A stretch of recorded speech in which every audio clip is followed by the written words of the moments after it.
टर्चको उज्यालोले धुलो र कुहिरोलाई काट्दै ऊ एउटा पुरानो खण्डहरसम्म पुग्यो। खण्डहरको अवस्था देख्दा आर्यनलाई फ्ल्यासब्याकमा मायासँग घटेको घटनाहरू देखिन थाल्यो। त्यही बेला एकदम चिसो हावाले आर्यनलाई त्यहाँ अरू कोही पनि सँगै रहेको महसुस गरायो। त्यहाँको माहौलले उसको मनमा अलिअलि डर पनि पैदा भयो। त्यही बेला तान्त्रिकहरूले जसरी मायालाई बाँधेर राखेका थिए त्यस्तै आकृति आर्यनको अगाडि देखिन थाल्यो। मायाको आँखा रगत जस्तो रातो देखिरहेको थियो।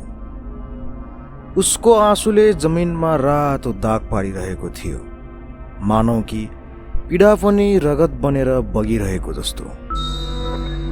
मायाको यो अवस्था आर्यनले देख्न सकेन र ऊ मायाको नजिक गयो।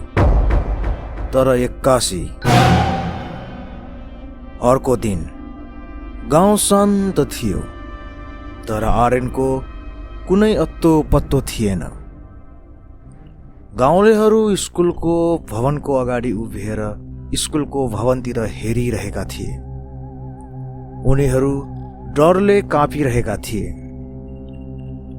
स्कुलको भित्तामा केही लेखिएको थियो, म सत्यको खोजी गर्दैछु। अक्षरहरू ताजा रगतले लेखिएका थिए।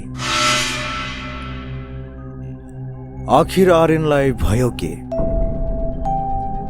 के मायाले आर्यनलाई साँच्चै नै मारिसकेकी छ? कसैलाई थाहा नै छैन।